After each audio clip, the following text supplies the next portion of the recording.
more easy flowers to grow. Hi gardeners, today I'm planting daylilies.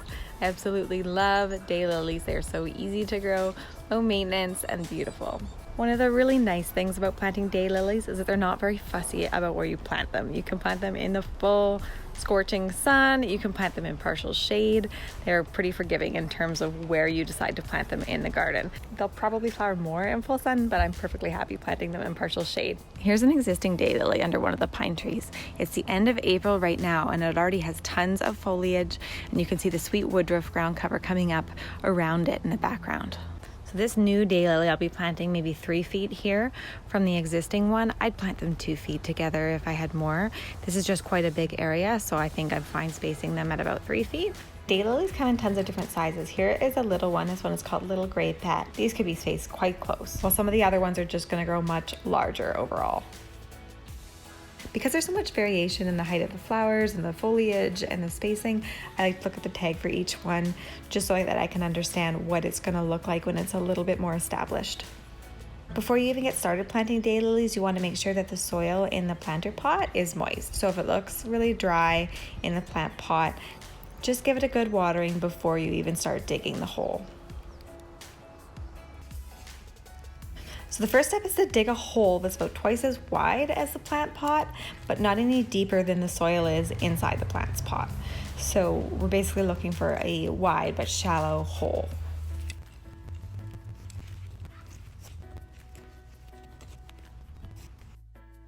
Okay, so this hole looks like it's about the right depth. So I can go ahead and get this daylily plant out of its plastic nursery pot. So gently slide the daylily plant out of its planter pot.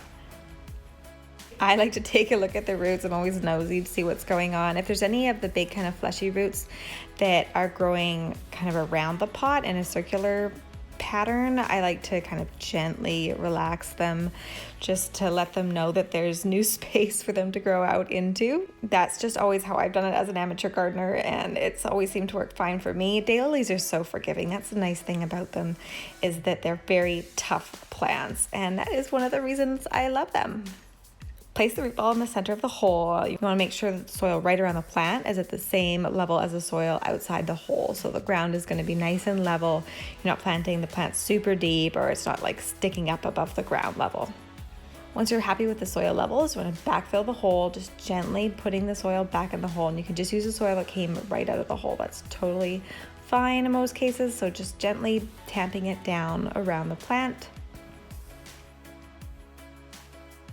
And our last step is to water the planted daylilies. This will help moisten the soil around the plant, but also it's going to help the soil to settle and get this plant in contact with the soil around it. Don't forget to subscribe to my channel if you're not already. You'll get more beginner gardening tips and, of course, more low maintenance landscaping. So after planting a daylily, I like to mulch the area with organic mulch. I use organic compost. I think it's lovely. Homemade compost is such a wonderful resource in the garden. It does give a little bit of a nutrient boost, and it has those mulch qualities of keeping the weeds down and keeping the moisture in the soil as much as possible. I know I've gone on about daylilies being low maintenance, and they are.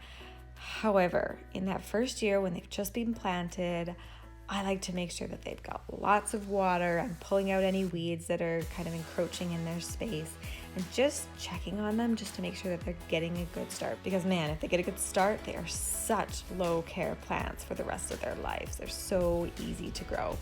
Make sure they get off to a good start. Put in that little bit of effort now and it will pay off for years. There are so many beautiful types of hybrid daylilies. Many of the new ones are reblooming, so they're going to have that main bloom period, but they're also going to keep blooming a little bit throughout the season, and that's really, really nice just to have those pops of color without a lot of work to do. So later this afternoon, I'm going to be filling up this area with more different kinds of daylilies. I'll try to put the shorter ones at the front and the taller ones at the back, but other than that, there's not really much of a plan. Time to get the rest of these daylilies planted.